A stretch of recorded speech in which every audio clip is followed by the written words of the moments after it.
Blog Talk Radio.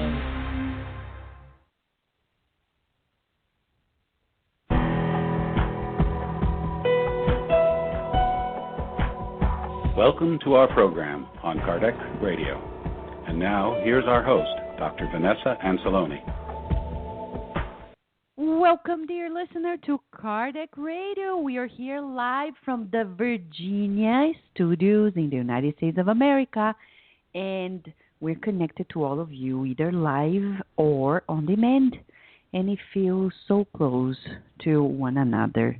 We have been receiving many messages, which we are thankful for. We usually don't read them here, just because it would be impossible to read them all, but some of them we make comments about because people would like us to share with all of you. And, today we have a very special program because one of our hosts who has recently joined Kardec Radio's team, Brian Foster, is here with us. He's actually talking to us from Rio de Janeiro, Brazil. He's there. And he was just talking to me about his experience visiting Spiritist centers, how fascinating it is. I know he's going to share with all of us as well.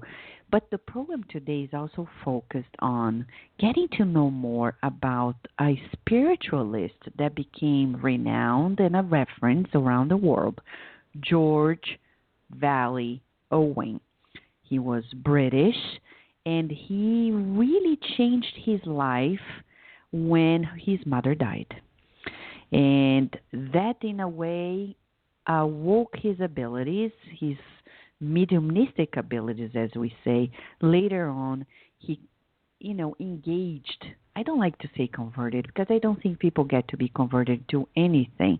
I think he got engaged into the spiritualist principles and the dynamics of mediumistic works, wrote messages, psychographed them, as we say in Spiritism, and the works became books, some of them prefaced by Arthur Conan Doyle, but there's so much more to know. This is just a very light brushing on his life because Brian Foster got to know much more about him and has written about his life in his blog, and he's going to tell all of us about Vale Owen, Reverend Vale Owen, and much more about Spiritism, about his blog on Spiritism, his program, his Facebook page, and the transformations in his life and the lives of many people. That's the importance of Spiritism. Many people, they think to do charity is actually to go and give food and clothes and shelter to those who are in need. That's right. But there is much more than that. The reality of the matter is that Chico Xavier himself, did you know he did that and much more? And Emmanuel one day told him, Chico, I know you have mediumistic abilities through which we can heal the physical bodies of people. But the physical body, in any event, is perishable. And the important thing is to heal the soul. So would like you to channel all of the potential to writing messages, books that can feed the souls of people in this world. And to date, we have the expansion of these messages, the distribution all over the world in many different languages, transforming lives. And it's interesting because in the Spirit's book by Allan Kardec, Question and Answer 798, and onwards, it says to us how Spiritism can contribute to the progress, which is actually the answer to question 799. The answer is Spiritism is contributing to progress on the earth by destroying materialism. It enables people to understand where their true interests lie. Since the future life is no longer veiled by doubt, men and women will better understand that they can ensure their future based on the present, destroying the prejudices of sect, caste, and color. Spiritism teaches them about the solidarity, the great solidarity that must unite them as brothers and sisters. This can change our whole lives and put a new perspective and really change our lives for the better. The spreading of this message is charity as well. It's kindness, it's love in action. That's why we are here at Cardiac Radio, to share these messages that can change lives. Before I open the line to talk to Brian Foster, I would like to share with you the following. At the end of June, June is a special month because every year the not only the tri-state federation but other states as well, but mostly many states in the northeast of the United States of America get together for the Family Spiritist Retreat. It's the 13th Family Spiritist Retreat, which is going to happen on June 26th, which is a Sunday, from 9 a.m. to 5 p.m. in the Boothby Park, Stratford, Connecticut. The symbolic registration and its fee is going to give you breakfast, lunch, t-shirt, bag, and a whole lot of fun for the whole family, from babies to elderly people. Activities customized by age groups, and the theme of the year is A Better World Begins With Me. I tell you, of all events I've been through in the United States, this is one of the most special ones because you feel the community. People who come from Massachusetts, New York, New Jersey, Connecticut, Pennsylvania, Maryland, Virginia, and other states, but usually from these states, they're going to be there. Spiritists and people who are interested in the message but learning in a more dynamic way, they're going to get there and get together and learn more about how the world starts better inside of all of us. Just go to the website FamilySpiritistRetreat.org and get to know more information about it. It's something really worth planning out, since we're getting into summertime. That's a summer program you don't want to miss. And if you have any questions, just go to the website FamilySpiritistRetreat.org. Phenomenal, beautiful, engaging, and you can see pictures and videos of the previous editions right there on the website.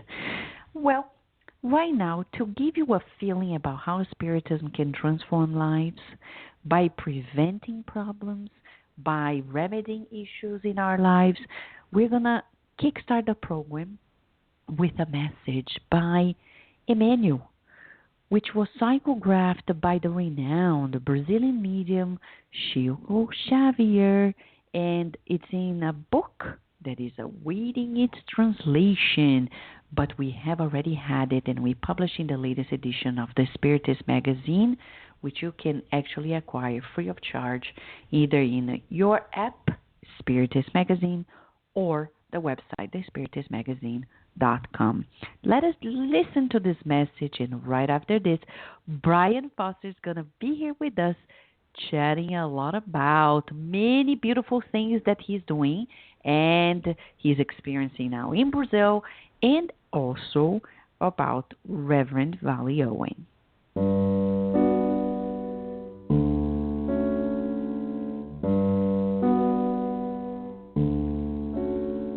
Spiritual Immunization. Emmanuel, Chico Xavier.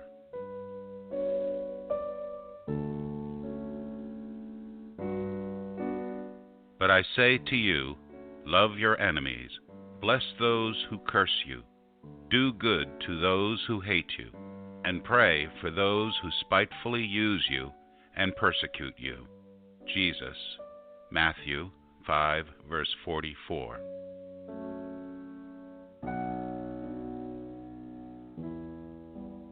In fact, we have two classes of opponents: those who disagree with us, and those others whom we have raised with our own culture of intolerance. The former are inevitable. They come from all walks of life, especially when the individual is moving forward in the trials of elevation. Neither Jesus lived or lives without them. The latter, however, are those whose appearance we can and should avoid.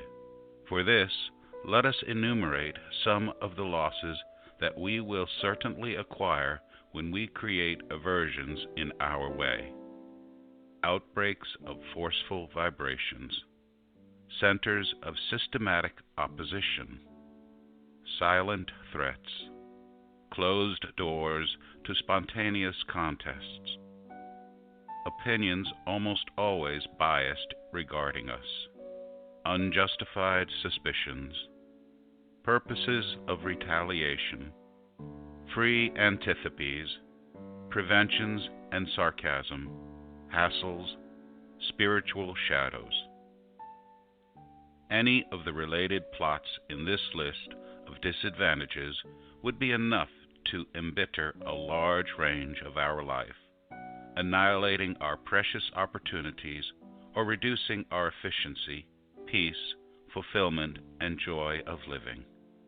It is easy to infer that when we create opponents, we only lesion ourselves. It is also very important to know to tolerate them and to respect them whenever they arise against us. Thus, we understand that when Jesus admonished us to love our enemies, he was very far from inducing us to be an accomplice of evil, but it gave us the ideal formula of balance in the peace of immunization. Source: book Cefa de Luz by Emmanuel, psychographed by Chico Xavier, chapter 48. Wow, that's amazing, isn't it? Yes. I'm always very happy and grateful, dear listener, when I learn from Spiritism in messages like this. We have a lot to learn. And one of the things that we've observed is that Spiritism can teach us how to manage our emotions. It's not only about thinking, it's about feeling in a different way. On the earth, we are yet to see the greater emotional awareness happening. We're still somewhat illiterate in that regard, but since Spiritism, everything has changed because now we have reasoning allied to our emotions so we can manage in a different way. And this message by Emmanuel is all about emotional administration. But you know, the other day I saw, for example, the Prime Minister of Canada, Justin Trudeau, losing his cool, as people said, when he was, doing a session. And people were evaluating him, etc. But what is interesting is that later he came and apologized. And people say, but emotional intelligence is something else. No, I tell you, the concept of emotional intelligence is you need to learn about what you're feeling, what others are feeling, the difference between both, and know what to do. So being emotionally intelligent is not on the earth. It's not about not having your down moments, feeling difficult emotions. It's about knowing, being aware that you are. So the fact that later he comes and apologizes shows that he's aware. And he is in true management of his emotions. In this message by Emmanuel, he teaches us that prevention in many ways, that's why it's called immunization. And one of the best ways is to learn how not to create more enemies. Of course, people take offense. But as the name says in English, and I love this expression because it's a reality, people take offense. You may attempt to offend somebody, consciously, unconsciously, or not even attempt, but they take offense. It's their choice. It's our choice. Like somebody's throwing you a ball, and you can choose, do I pick up or don't I pick up? Maybe they are attempting to throw the ball to someone else, and it's hitting on us. But it's up to us. It can hit us and, fall on the floor, and that's it. But if I go there and pick up the ball, it's my choice. So what he's saying here is, let's make choices, wiser, healthier choices, knowing that we're so human, just ourselves and everybody else. And the program today is also about this, how Spiritism can change the quality of our lives. So to give you an example about this, we have here Brian Foster with us. He actually lives in Washington, the state of the United States, in the West Coast, but he is now in Rio de Janeiro, talking to us directly from Rio de Janeiro, Brazil. Hi, Brian, how are you? I'm doing wonderful. Thank you very much. Yeah, you feel so close to us, thanks to technology. I know, it's great. Right. And Brian, to those who are not acquainted with you yet, you've become one of Kardec Radio's hosts in the last month, and we are very happy and joyful because many people have already sent us feedback about your programs, and they are loving it. How has this experience been for you? Oh, it's been wonderful. I mean, hello, Brian. Okay, maybe some internet issue, but he is here. Let's wait a little bit. He is here with us. Meanwhile, I'd like to let you know, dear listener, that at the end of this year in October, for those who are available, there will be the International Spiritist Meeting happening in Lisbon, Portugal. Go to the website of the International Spiritist Council, intersay.com, and get to know more information, okay? Right now, we're going to try to reconnect with Brian. So let me just give you a short break so I can reconnect with our dear friend, Brian. We will return to our program after these messages. Books of André Louise. Through the hands of the most prolific medium of all times, Chico Javier, the spirit doctor André Louise wrote a series of books that unveil the mechanisms of life and life after life. From the best-selling novel No Solar, Our Home, to And Life Goes On, the reader will find illumination for a fulfilled life on Earth as well as immortal happiness. Check the many titles available at the international distributor, EDI CEI of America. Their website is www.ediceiofamerica.com.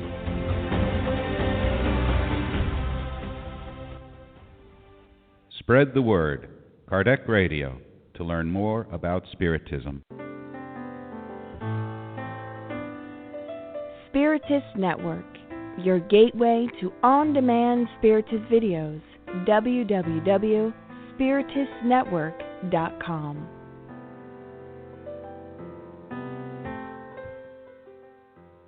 Nourish your soul with Kardec Radio.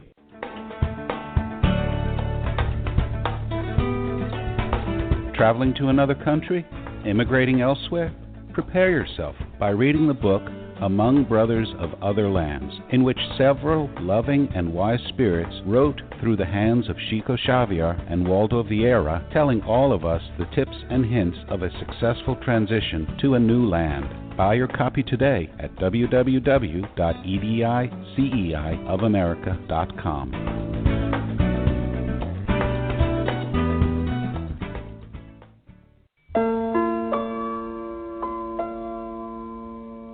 Do you want Spiritist books for your children? At Edisei of America, you'll find a collection of them, from the best-selling book Our Father, in which the Spirit Mei Mei, through Chico Xavier, brought countless poems, stories, and folk tales based on the Lord's Prayer, to the beautiful and educational collection by the author Edailson Salles on Back to School and many others. Buy your copy today at www.ediseiofamerica.com.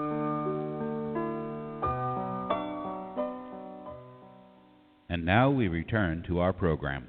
Yes, friend, we're trying to reconnect with Brian Foster, but meanwhile, we remember he's in Brazil right now, so we are waiting his connection. By the way, thank you, John De Rosa. I know you're there, and Luciana Niconiello, who is also there. Members, very active members of the Spiritist Side of Virginia, and many of you who are there as well. Let me share with you. For those who are not aware, we have an English-speaking written periodical on Spiritism, the Spiritist Magazine. The Spiritist Magazine is a periodical by the United States, the International Spiritist Council, and you can read it free of charge. Why do we do these things free of charge? Because one, we can, many people help out, and second, because we should. As Chico Xavier said once, we should give away Spiritist books to people. I know, financially speaking, it's not an easy matter, but the Spiritist Magazine, in a way, can be shared with minimal costs, in a way, electronically. And if you want to print out, we have a partnership with HP MagCloud, and you can get the magazine right there. Just go to the spiritistmagazine.com and also get to know more information about the app. Go to your app store in your tablet or smartphone and get your app free of charge. And you can read the magazine at your leisure anywhere you are in the world, even at the beach.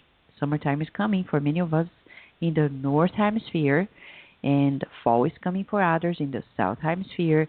And it's a beautiful opportunity to travel around and bring the Spiritist Magazine with you.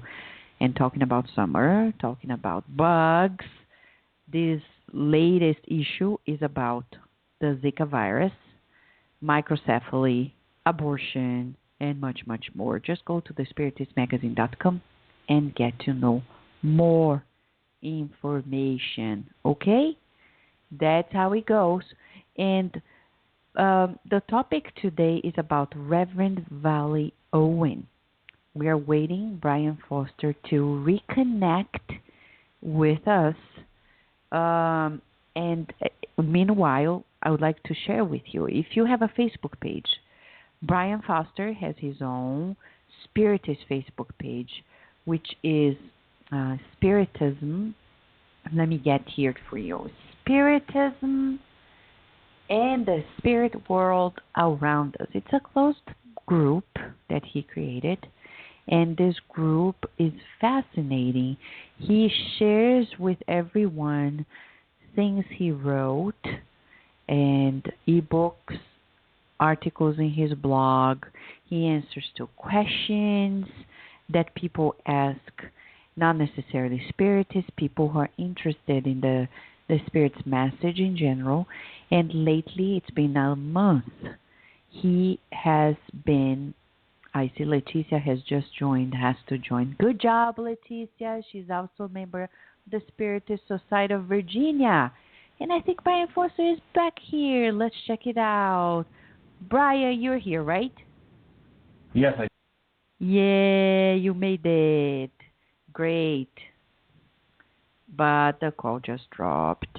Okay, we're going to get back. But if you go to the Facebook page, Spiritism and the Spirit World Around Us, or go to the website, cardiacradio.com, and you'll be able to listen to the programs that Brian Foster is leading every Sunday at 6 p.m. Eastern Standard Time. It's interesting because he answers to calls that people make. We do as well, but he is leading in a different direction. So join him tomorrow. Why not? We think you should join.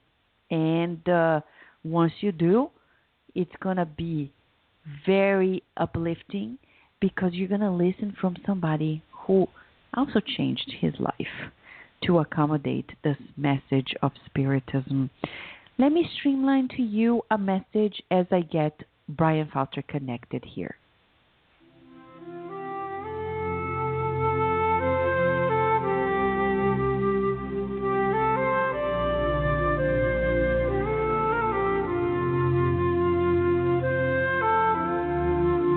The kingdom of God is at hand.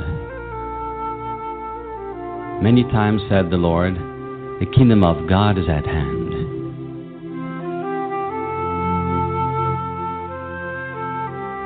Until today, thousands of people have waited for its arrival through spectacular exterior events.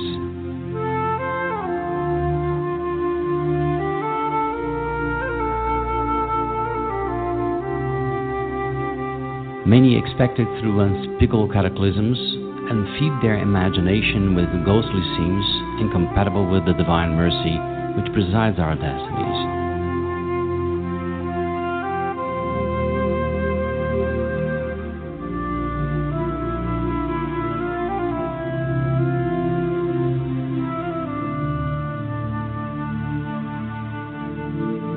Thunders rumble in the firmament, tsunamis and earthquakes,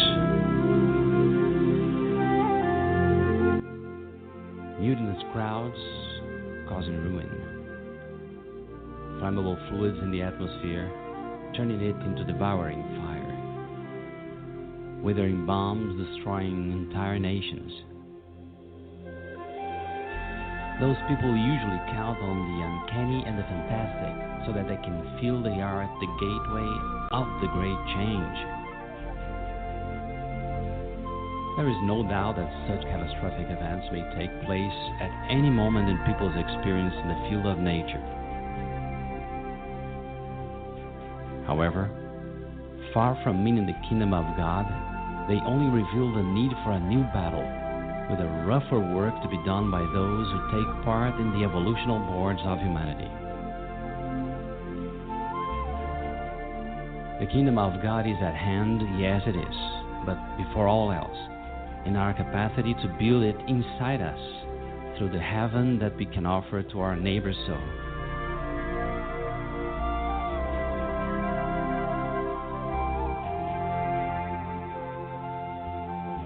Let's attend to the accomplishments of the duties life brings to us, helping as much as we can for the victory of the good by following the love the Lord bequeathed to us, and we will reach, as early as possible, the celestial atmosphere for us and for others. That's why Jesus likewise was adamant and fair when stated, when they say to you that the kingdom of God is here or there, do not believe them, because, in truth, the kingdom of God is within you. Emmanuel. Psychography, Chico Xavier. Free translation.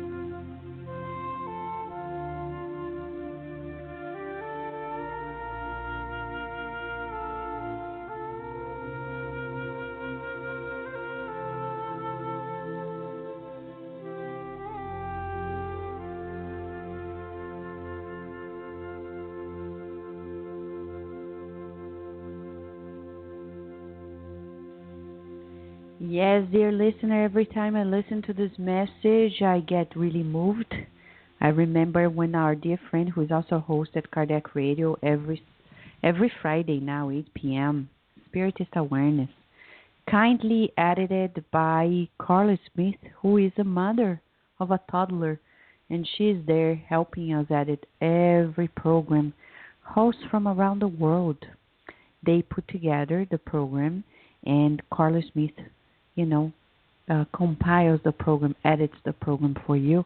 And Luis Sergio Marotta, who is a spiritist, a scholar in spiritism, I would say, in Brazil, one of the founders of a specific and a very renowned program in Brazil, Pode Saber, he recorded this message from Emmanuel, the kingdom of God is at hand, in 2012. In November 2012, he was very moved that Haroldo Dutra Dias was here with us in a very special occasion. 3 events that we organized in Pennsylvania, and then in Maryland, Baltimore, Maryland, and then here in Virginia. And Luis Sergio Marotta recorded this message since he felt so connected with all of us in this in this expedition of Haroldo Dutra Dias. And what a choice of message, beautiful recording, and what an insight by the Spirit Emmanuel. The kingdom of God is at hand. Many people ask for, external adjustments to find the inner peace.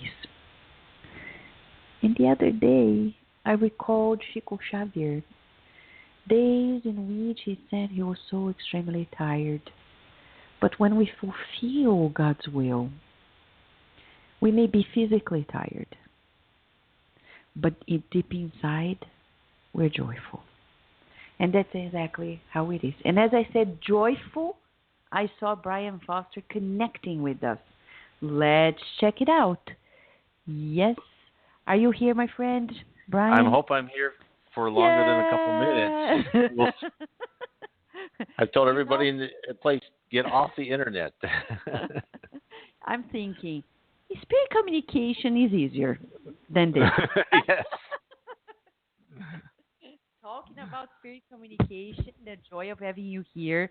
So you were just telling us about your experience as, a live host of a program every Sunday, 6 p.m. Spiritism and, Brian, Spiritism and the spirit world around us. Yes, we just talked about the Facebook page. People can join the group. Is a closed book, but they can ask to join in, just like Leticia Klausner just did. And how has the experience been for you? Oh, it's been wonderful. People are seem to be getting engaged. I think people come in because they see the keyword spirituality, and then they and I'm sure you know this better than I do, Vanessa.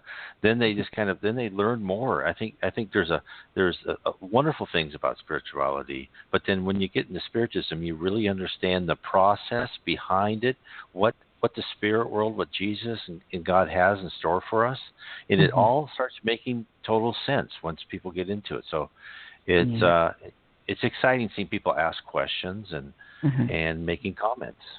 Yeah. So many people who call in, they're not spiritists. They're interested in spirituality, right? Exactly. That's interesting, Brian. But, in a way, you had your own journey. You were not born in a spiritist family. You became acquainted with spiritism in your adulthood. How was it? Well, I mean, when I grew up, I'm the first to tell everybody I was never a spiritual person. I was I always thought of as God being distant, Jesus being distant. I wasn't never an atheist, but I never thought that God and the love was all around us. And it wasn't until I married my wife, who's Brazilian, and that I was presented with facts that I could not explain, and then it was through this discovery of how could what she told me be true. And let me explain a bit. Is when we first got married, she would tell me that, oh yeah, this is going to happen. She would tell me like future events would happen, and as you know, with husband and wife, the husband sometimes just kind of half listens to the wife, right? And I always thought it was something like some fortune teller said you're going to meet someone, and I never really listened to it until one day we went to buy looking for a house, and we looked all over Bainbridge Island for a house. We saw this one house, and she goes, "This is it. This is the house." And I said, well, "What are you talking about?" She goes, "Well, a house has 3 trees in front." I said, "Well, whatever." And then we went home, and I called the real estate agent and said, "No, there's 2 offers ahead of you." I said, "Look, honey, we're not going to get this house." She goes, "No, we'll get this house."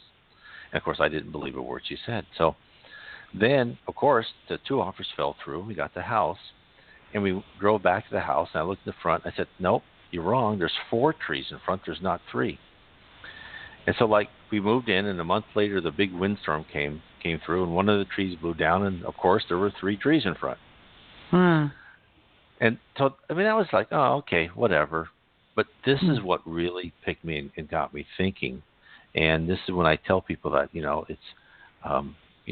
I came to Spiritism through almost a rational scientific basis, because during the Great Recession of 2008, I worked for a bank. Hmm. And I told her, I said, a lot of banks are going to be in trouble, but we're fine. There's nothing going to happen. This was like a year before everything, like the stock market, everything really happened, right? This is events leading up to it. And then she said, I remember, because she had a near-death experience. And when she was, like 17, so way, 15 years before I met her. And she goes, I remember, says, you're going to work for a bank that goes broke.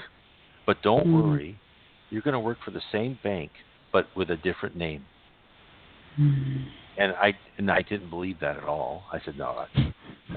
And in fact, I went, and I was so ignorant that I went and bought more shares of our bank, thinking that our bank would become better and I'd make more money.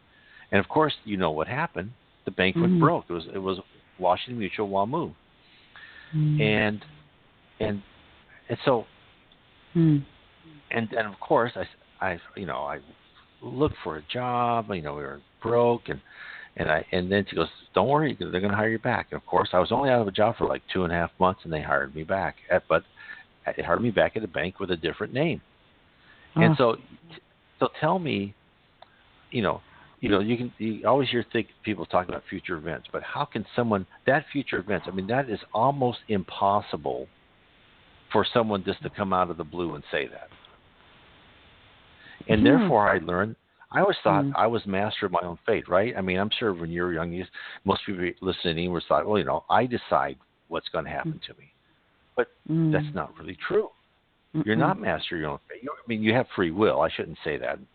I'm saying that wrong. But there's events that are going to happen to you, and that's when I searched and searched and searched, and then I saw this thing about Allan Kardec. I go, oh my!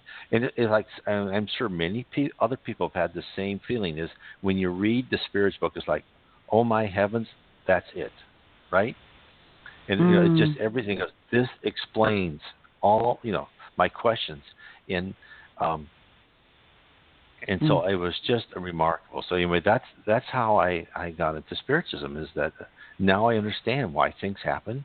And as you were saying at the beginning of the program, the trials that come to us are all for a reason. They're not just out of the blue. They're not random happenings. It's interesting, Brian, because some people, they say that they find Spiritism either through love or through pain. That's not the truth, but I think there is also the quest of the soul. And many people suffer, not necessarily they will encounter it and they will make a choice to engage. And I think what is very interesting about your experience is that somewhat you were permeable and you wanted to know more and you started studying it, because many people, they get in and they say, okay, I get it, but they not necessarily read the books, study the books, and share with others. What actually made you embrace in such a way that now you are actually, contributing to sharing the teachings with other people? Well, I think there are so many questions I think that everybody has, right? When they're adolescents and they're young adults and they get older, is why does God let this thing? Why does God let pain in the world? Why is there such unfairness and injustice? And why are we here? And I believe that when I started reading the Spirit's book, is all those questions started answering. Then when I read the Gospel according to Spiritism, many things when I read in the Bible before that I really didn't understand. It didn't make sense, right? Like, when Jesus said, let the dead take care of the dead, and, other things. It all those things came together and explained to me how we're part of this, school on earth to learn and really take part in an important process and an important position, and how we get to that position, how we get to really help other people, is by doing well here in this class called Earth. And now you say you're in Rio de Janeiro for family reasons, but also you're taking the opportunity of mingling with Spiritists, visiting Spiritist Center. Can you share a little bit about your take on being there and visiting. Brazil is nowadays the country that has more spiritists than any other country in the world. How has it been for you? Yeah, and I think Brazil has at least 5% of the people. 1 in 20 are spiritists, Yeah. which is wonderful. Uh-huh. It's just so nice to go into a spiritist center, which at least you have on the East Coast and in the South, but it's rare on the West Coast. Is that there's lots of people there. They're all wonderful. We as for instance when we first went to Sierra Fraterna. A wonderful woman. And we were just, my wife and I just like, we'd like just to understand. We want to open a spiritual center. We would like to just come. And this wonderful woman called Jiro C. Said, oh, we'll show you around. And so we went to, they have almost like 5 nights a week. They had different speeches. We got to go to a mediums meeting, right, where they went around the table, and we actually got some messages sent to us. And there's there's things on the weekends for children. It's wonderful. So, and Jersey, and kind of as to get into the original point of our show is I found the Reverend G. Vale Owen indirectly through Jersey, because when we were there, she gave my wife a book called Voltaire, which I don't know if, yes, so so my wife and I were sitting together, and she was reading this book. Of course, it's not in English, so it's just too tough for me to read in Portuguese because I'm not that smart. And then she goes, "Oh, you need to look at this." And I go, and then of course, yeah, right, because I was trying to concentrate on something. She goes, "No, you need to look at this." And of course, then when she says things like that, I know, okay, well, something's put that in her mind, so I better look at this. And it was almost like at the end, and I'm sure you probably read this. At the end of the book, there's like a party of spirits who are meeting, right, with the author, and it had people like Emmanuel, all these Brazilian names, Menendez, and who else was there? Or they had other people there. And they then had other former presidents of Spiritist, the Brazilian Spiritist Federation. Yeah. Yes, and then I looked down the list of names, and there was this English name, the Reverend G. Vale Owen. I said, well, that's interesting.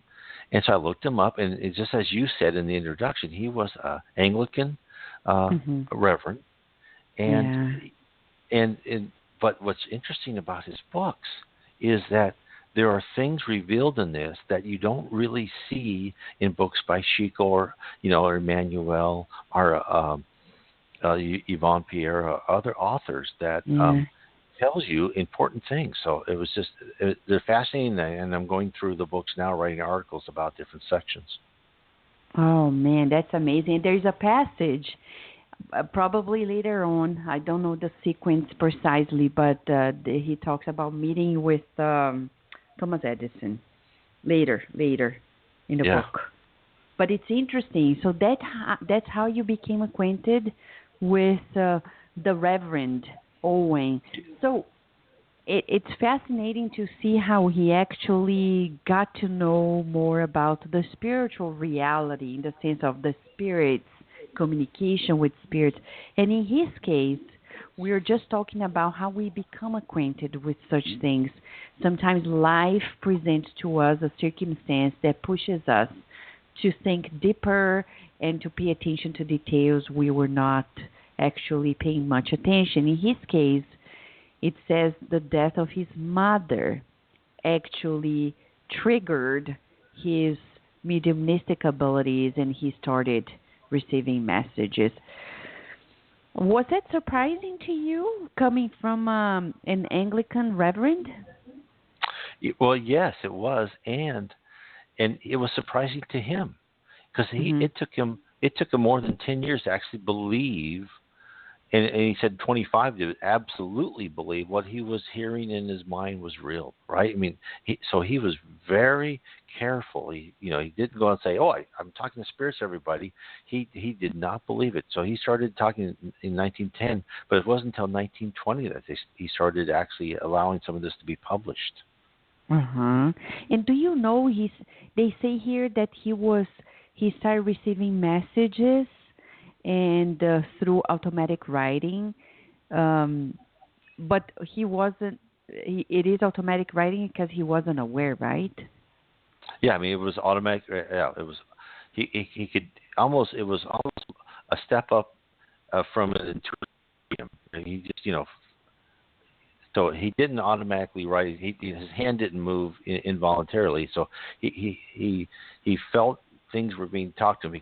He didn't actually hear voices, but he kind of intuited that this is what he should be writing. And that's why that's why he had doubts, right? Because he had these thoughts, and he'd sit there, and then he would write these thoughts that he knew that weren't really his. But so it's very interesting. Yeah, it's very interesting. And when you talk about the fact that he spent years really meditating about the issues so he could really embrace the reality that there is in, spirit communication, etc. It reminds me of Kardec as well. People think that Kardec was just born like, okay, I know about spirit. First, he wasn't a medium. And second, he was told by friends about the spirit manifestations that were happening in Paris, France at the time. And at first he dismissed it, but it took him at least like 2 full years to actually, say, okay, now I'm going to check it out. Exactly. And there's a wonderful little article in the, I think it was the 1850 something Journal of Psychology Spiritist Review that Allan Kardec had. And they talked to a spirit. This other group talked to a spirit, and they said, and he actually said that he went to Allan Kardec's place because after he talked to this group and he wanted to understand more about Spiritism, he went to Allan Kardec. This is back in the 1850s, and he saw Allan Kardec at his table writing, and Allan Kardec, and then he saw all these spirits around him, trying to give him messages. Although again, Allan Kardec was intuitive. And then he saw them as they give him messages. Allan Kardec would write, and he'd look up and very pleased with himself because he thought what he wrote was excellent, right? So it was kind of amusing. He could see the whole, and I think the same process was happening with the Reverend Allan, and then Allan Kardec, of course, said, "Yes, I was there at that time, and I thought what I wrote was brilliant, right? And he took it all in good humor, of course, and I think the same thing was happening." Mm-hmm. And for those who are listening to us, Brian, who find themselves, caught up in mediumistic feelings, if I may say it this way, feelings in the sense of like, oh, am I a medium? I started feeling these things. What do I do? For those who are not acquainted with Spiritism, even those who are born in a Spiritist family may be challenging, because if you don't really read the books, you don't know exactly how to proceed from there on. But if you don't have a reference, where do you go next? Like for Reverend Vale Owen, do you know about how he, let's say, educated his mediumship? People talk about development. We rather prefer, in a way, it's development, but it's more than that. There is a very refining process to develop mediumship. So we would say mediumship education. How was it for him? Do you have any reference in that regard? Well, his son wrote that he was helped by his wife, and because his wife had mediumship ability too, so I think they were both around the table. And there was also, and I don't remember the woman's name, also another member of the church, his Protestant church that was there, and assisted. So, but it was still, I did not read anything about him ever reading anything about Spiritism. And in fact, in his books, he never says the name Spiritism. So he didn't have I never saw where he could, read the Medium's book by Allan Kardec. Mm-hmm. So I think it was more their experience and homegrown. I mean, because actually his started with his wife receiving messages, and then he started receiving messages. That's interesting. That's very interesting. And from there on, he changed his life around. He became a spiritualist, which is considered a religion. And we have great friends like Tom Cratsley and many others. And in the United States, they have 2 major cities dedicated to it, but mostly Lilydale, upstate New York. And he also became, let's say, he was fully supported by the famous Sir Arthur Conan Doyle, correct? Yes, because he did not take any money for anything that was printed in the paper. It was serialized at first before it became a book, or books, I should say. And Sir Arthur Conan Doyle set up a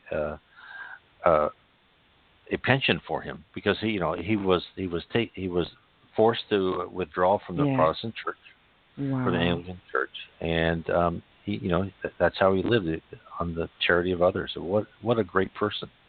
Yeah, what a great person, and that's so tricky nowadays, because in Spiritism we understand we shall never live by our spiritual gifts, and we need to have our profession in a material sense.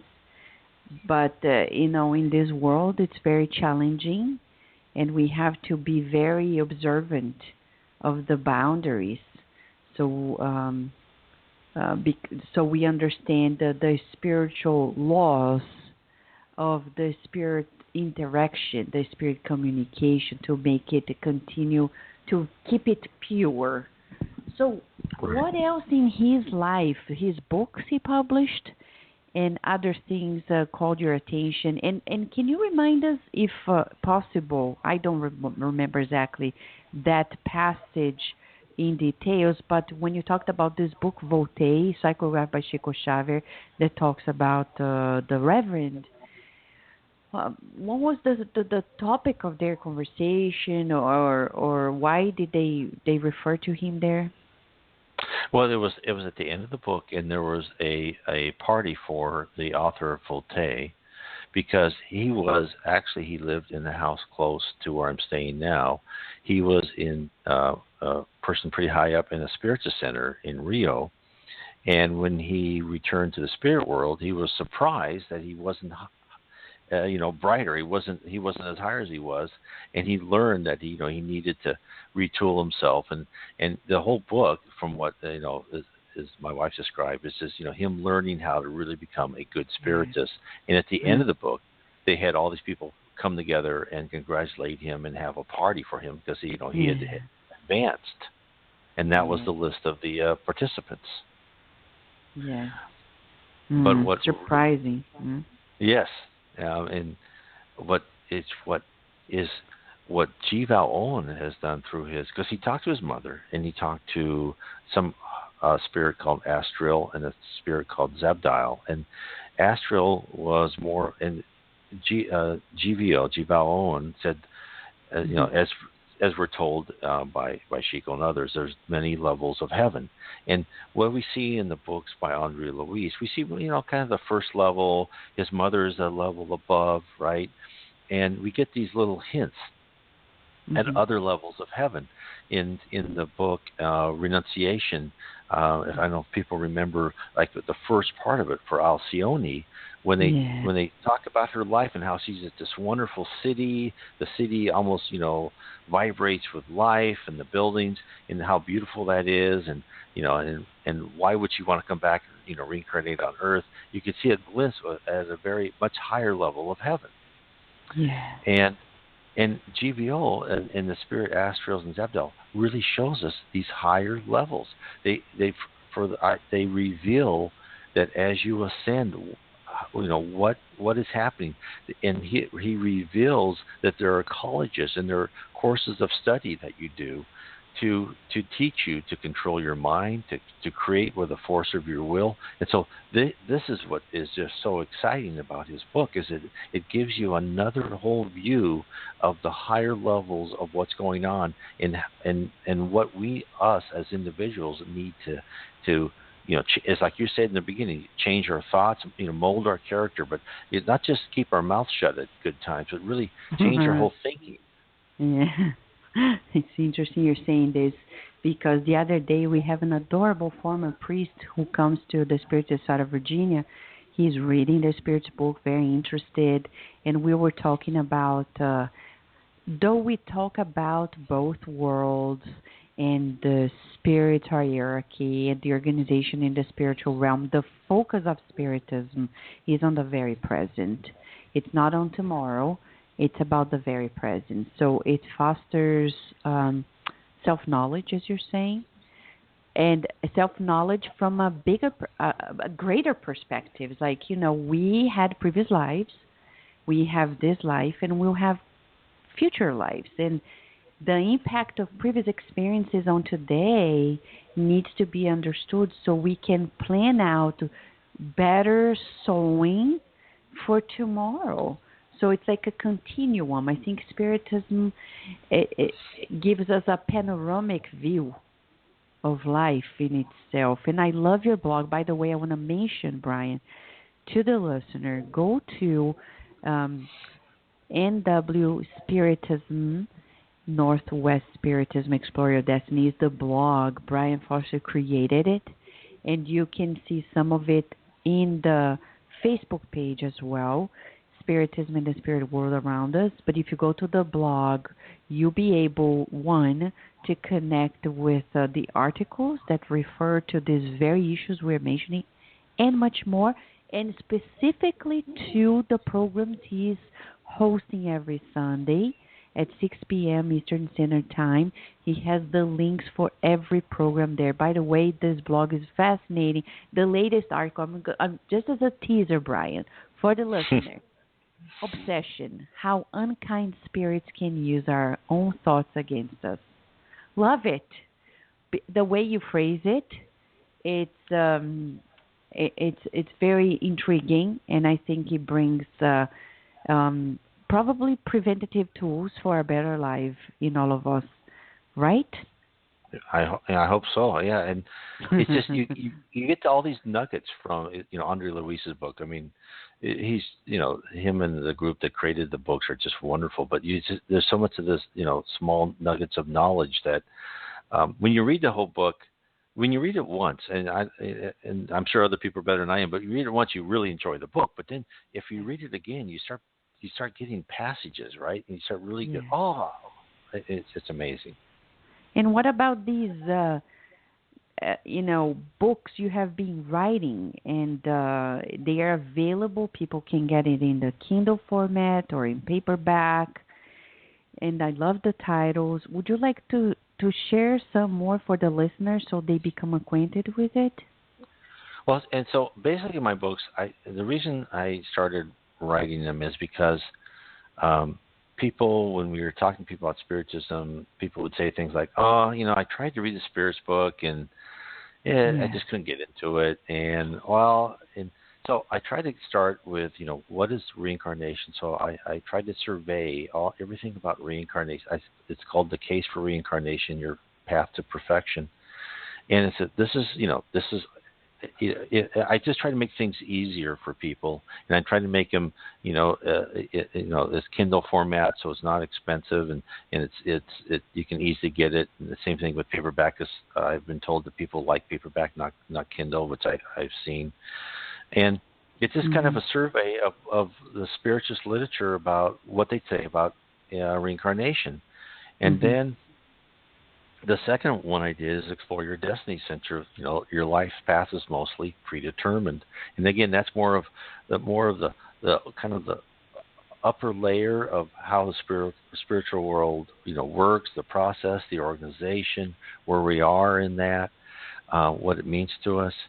And then from there I tried to do a book on which is I try to get people interested in spiritism, tangentially, is like there's a lot of interest in near-death experiences in the United States and in Europe, right? And people are saying, and we're actually now we're proving, that these are real, that there is life after 3 minutes of brain, of dead. And so I take some of these near-death experiences and I try to explain to them what people were told, explain to them how would Spiritism interpret this. And so I'm trying to get people in like you were saying, is people who are into spirituality. I'm trying to say, okay, spirituality takes you to, and it's wonderful, and it takes you to a certain level. But to get to the next level, you really need to understand what's behind everything. Yeah. It's amazing. And let me just read this paragraph too. It's one of the books that you wrote. It's fascinating. It's on Spiritism 101 and the Third Revelation. And it begins like this. You can buy it at Amazon.com. Chapter 1, The Promise of Spiritism. And Brian Foster says, I want to give you good news. You are immortal. Your spirit will live forever. You experience life after life in a quest to perfect yourself. You have a mission, the most important mission possible, to improve, to love, to be charitable, to be part of a great plan to not only raise yourself, but your neighbors and the entire human race to where the earth will truly be paradise. I love it. Love it. And I think it speaks to our hearts, and I think that's what people need, Brian. Nowadays, the world is transitioning, and as you know, we're in a major spiritual material transition on the earth, and many people are lost, and they need guidance. And I think the way you write can speak directly to the hearts of people in the world, and especially to the English-speaking world, because that's all we need. We need more and more of this, of the Spiritist teachings broken down in a very tangible way for the listener. I really love it.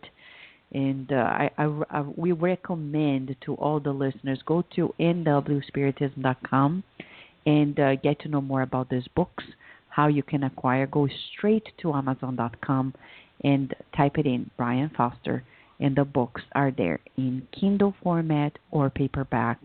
And it's the opportunity for everyone to become acquainted with it. The other one that is very intriguing is when you say 51 disclosures from Spiritism. What is that about, Brian?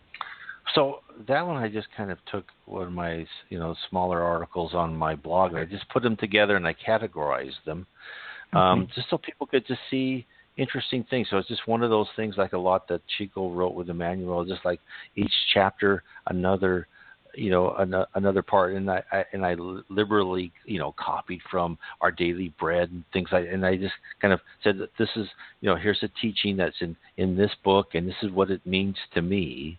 So I just try to take this, I just try to interpret and give a little bit of thinking around that as I see. So first of all, for anyone reading about Spiritism, always go to Allan Kardec and Chico Xavier's books first.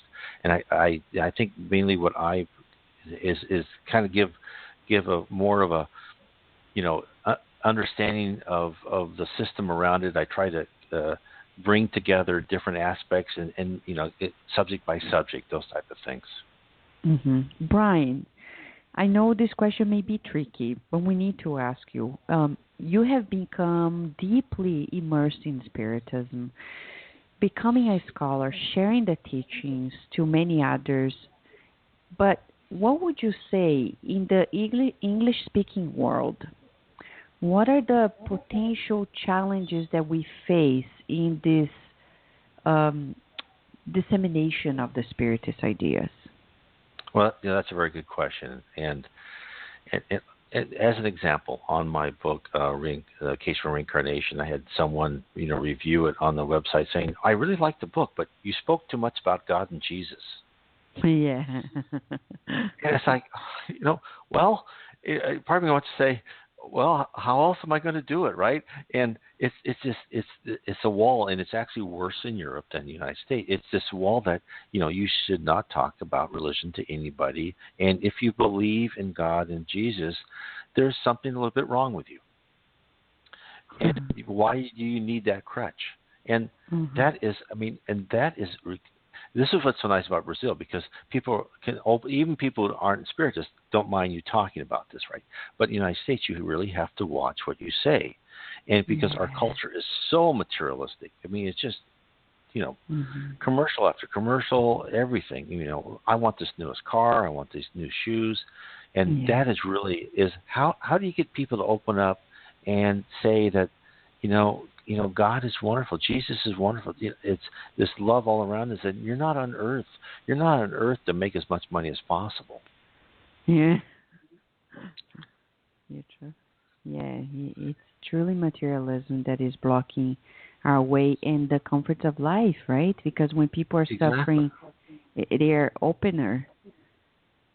And I, of course, I have no right to say anything because you were talking before about previous lives. So when we went to Sierra Fraterna, we were given a message, and my wife and I were told in this message that we had failed again and again in our missions, and that we went after material goods instead of helping people. We were actually responsible for people, and instead of helping them, I think the implication was we tried to take as much money as possible from them,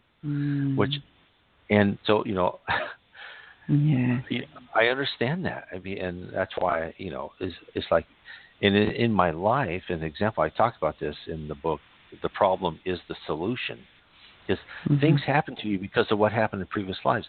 I've had opportunities to make pretty good money. Every time I've had, had like a windfall, I lost it somehow, and I understand now why. Because I wasn't responsible. I wasn't giving.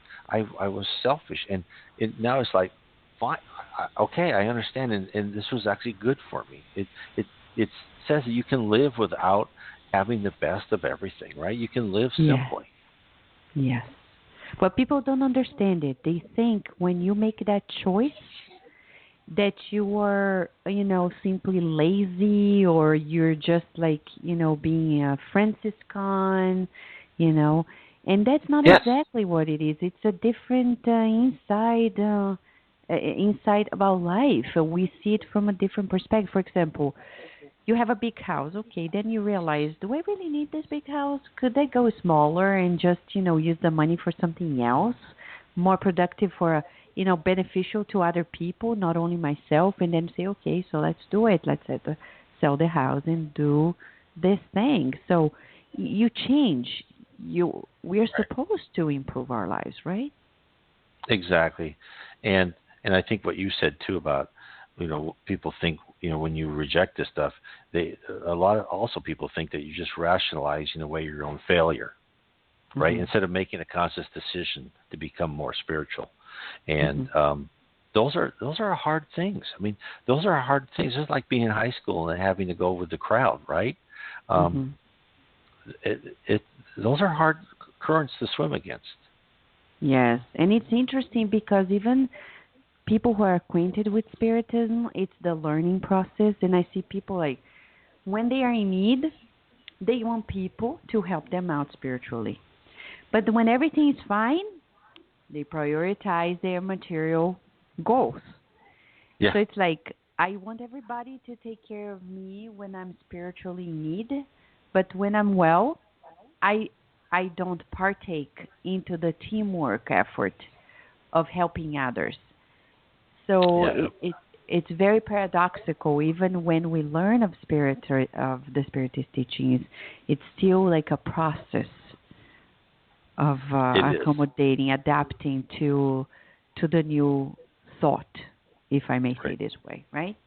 Yep. No, I think you said it perfectly, and I think this is what the Reverend G. Vale Owen also contributes to this, is that he shows, when talking about the higher level of heavens. I mean, we know about, hopefully a lot of people have seen the film No Solar and what a wonderful place it is. But as you go higher and higher in heavens, you are given more responsibility. I think people don't understand is that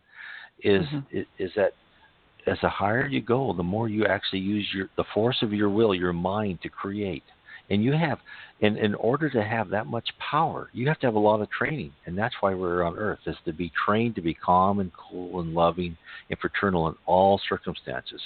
Would you trust an airline pilot to fly after he's been to school for a week? No. I mean, and would I trust myself if I had the immense power to create things out of thin air at my stage at maturity? Absolutely not.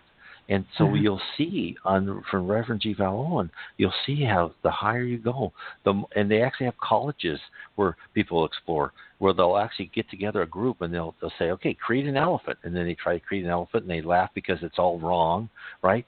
But they'll actually show you how spirits progress, and then how you use these new tools to exercise your mind and exercise what you've learned in the higher. And it's just like in Emmanuel's book, On the Way to the Light, where he said the community of pure spirits came together and kind of set the solar system and set the Earth in the boundaries that they want. You can read that, but then and you say, well, there must be these extremely high spirits, but the G. Vale Owen tells you how these high spirits, what they went through, how they were created, and that can be all of us. I mean, our potential is so great. It's enormous. And then us sacrificing and us working towards increasing our spirituality, working towards molding our thoughts to us to be constantly loving and caring is a small request for the rewards that are going to be there. You're right. So, when you're saying this, it reminds me of Emmanuel's message, which I just opened here in the book. You're just saying, I said, there's a message by Emmanuel that says, like, the tone of our lives, in spite of our difficulties. Of course, we may cry, we may go through challenges, but, at the end of the day, once we know of this message and the reality, it's not a belief, it's beyond belief, it's a certainty. Emmanuel says, let us be joyful always. And he says, quoting Paul, be joyful always. And he ends up the message in a beautiful way. He says, life is what it is. Our companions in it are what they are. Each one of us receives the portion of struggle necessary for our learning experience. No one is bereft of opportunities to grow. And he finalizes, therefore, let us not forget that Paul, the intrepid warrior of the gospel, enduring the torment of preoccupations, found the means within himself to tell his brothers and sisters of the struggle, be joyful always. And that's exactly what Brian was just telling us about, we're all destined to progress. Nobody is destined to regress. That regress doesn't exist for souls in this universe, and we are here to progress. The message of the spirits is universal. Reverend Vale Owen, as Brian Foster is sharing with us, he found out through his mediumistic abilities the reality of the spirit realm. He got to know of how it works, the dynamics, the interaction, and through other mediums around the world, like Chico Xavier, Divaldo Franco, and many others, we've got to know of messages that are overlapping the same message. So, one, it's not a message that is owned by Spiritism, because Spiritism, as Kardec says, has as its foundational contents universal principles. You can find out about them in every other philosophy of life. But the big deal about Spiritism, as you said, Brian, is the compilation, the way the ideas are put together in such an educational way that you don't need to, go elsewhere anymore. It's there. Don't you think so? Oh, it's there, and it's growing all the time. I mean, that's what's marvelous, is that there's this huge library. If you want to know the answers to the questions you've asked since you first started thinking about these things as an adolescent, as a teenager, it's there. Now, do many people know about it in the English-speaking world? Unfortunately, no. I'd never heard of Allan Kardec. I had to search for a year to find him. I mean, it's so that's why the programs and stuff you're doing is wonderful. Just getting that name out there so people can look him up and find out what's there, because the answers are there. Now, are all the answers there? I mean, the spirit world is only telling us things as we are prepared to learn. And I'm sure as the years go by, there'll be more and more. It will never end. Exactly. Beautiful, beautiful, beautiful, Brian. We love listening from you, but now we're so happy because you have the program every Sunday. And people can connect, right, directly through the phone, 858-769-4705, or through the Blog Talk Radio chat room, or by email, going to your blog, nwspiritism.com, Facebook page, Spiritism, and the Spirit, what is that again? Sorry. Spirit World Around Us.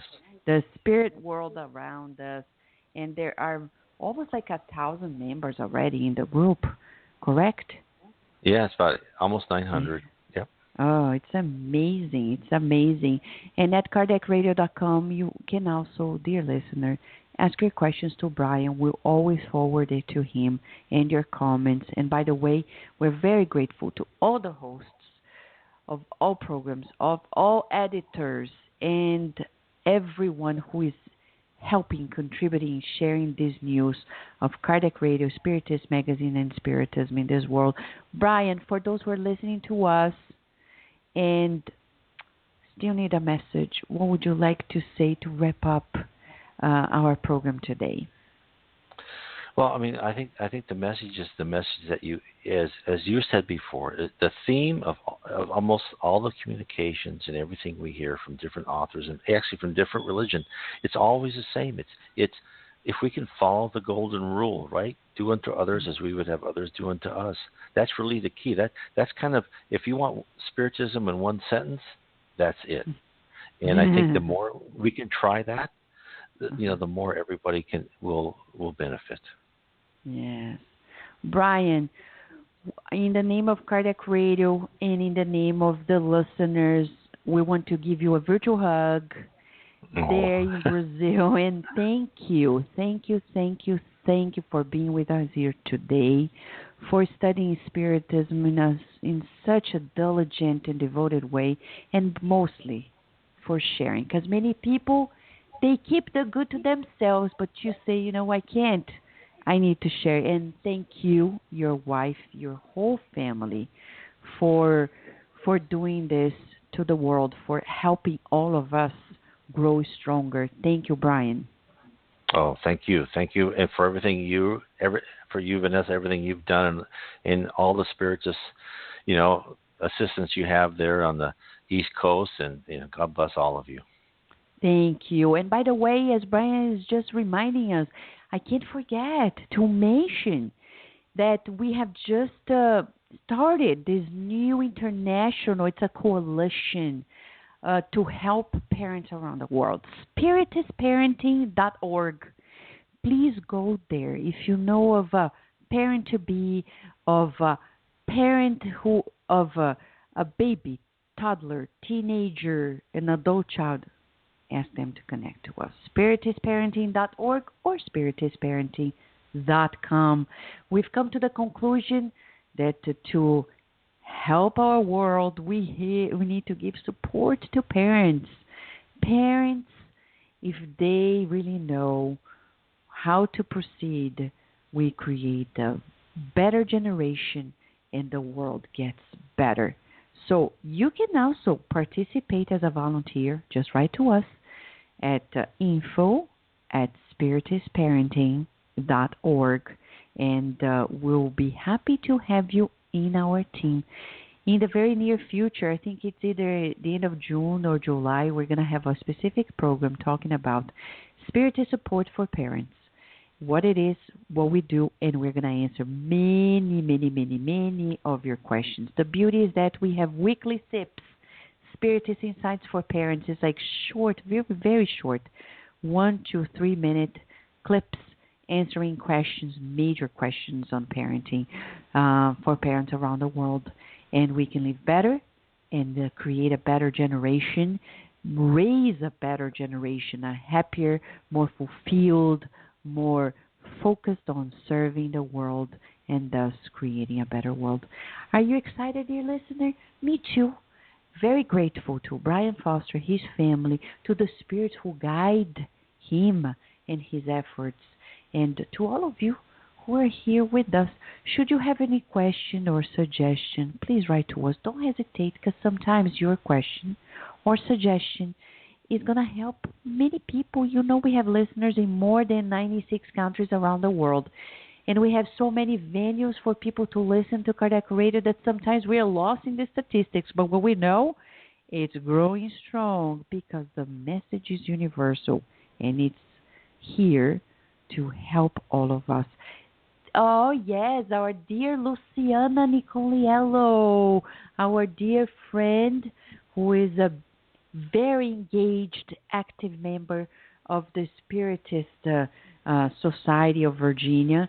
She's reminding us that this June, the Spiritist Society of Virginia, where we have the headquarters of Kardec Radio, sponsoring Kardec Radio, and the Spiritist Magazine, is turning 9 years.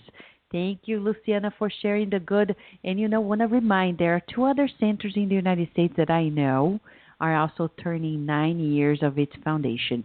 It's the Inner Enlightenment Spiritist Society in New York and the Mount Vernon Spiritist Center in Mount Vernon, New York.